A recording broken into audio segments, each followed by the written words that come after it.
এই রমজান মাসে কোনো স্বামী যদি তার স্ত্রীকে একটি শাড়ি কিনে দেয়, যদি সেটা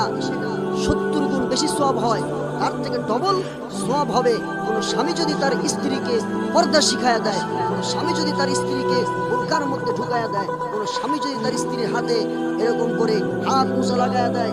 কোনো স্বামী যদি তার স্ত্রীর পায়ের মধ্যে পা মোজা লাগায়া দেয়, কোনো স্বামী যদি তার স্ত্রীকে নামাজ শিক্ষা দেয়, কোনো স্বামী যদি তার স্ত্রীকে রোজা শিক্ষা দেয়, একটি শাড়ি কিনে দিলে যদি 70 গুণ বেশি সওয়াব পাওয়া যায়, তার থেকে ডবল সওয়াব আল্লাহর বান্দার আমলনামায় উঠে যাবে। কারণ সে আল্লাহর বান্দিকে তার পুরো জীবনটাই, তার লাইফটাই সে চেঞ্জ করে দিয়েছে, তাকে তিনি জান্নাতের পথে পরিচালিত করে দিয়েছে।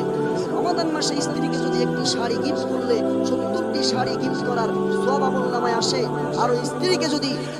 তামাম জীবনের জন্য যদি সে পর্দা শিখিয়ে দিতে পারে, জান্নাতের ভিতরে তাকে যদি দায়ুস থেকে যদি জান্নাতি রমণী হিসাবে, সেরকম একজন শেহজাদি হিসাবে এই পৃথিবীর বুকে তিনি যদি তাকে প্রেজেন্ট করতে পারে, আমার ভাইয়েরা, এতে কোনো সন্দেহ নাই যে ওই 70টি শাড়ি দান করার চাইতে বেশি সওয়াবের অধিকারী আল্লাহর বান্দা এই জমিনের বুকে তার স্ত্রী সহ, তার ফ্যামিলি সহ পুরা পরিবারটা জান্নাতি রূপে এই পৃথিবীর বুকে বাস করতে পারে।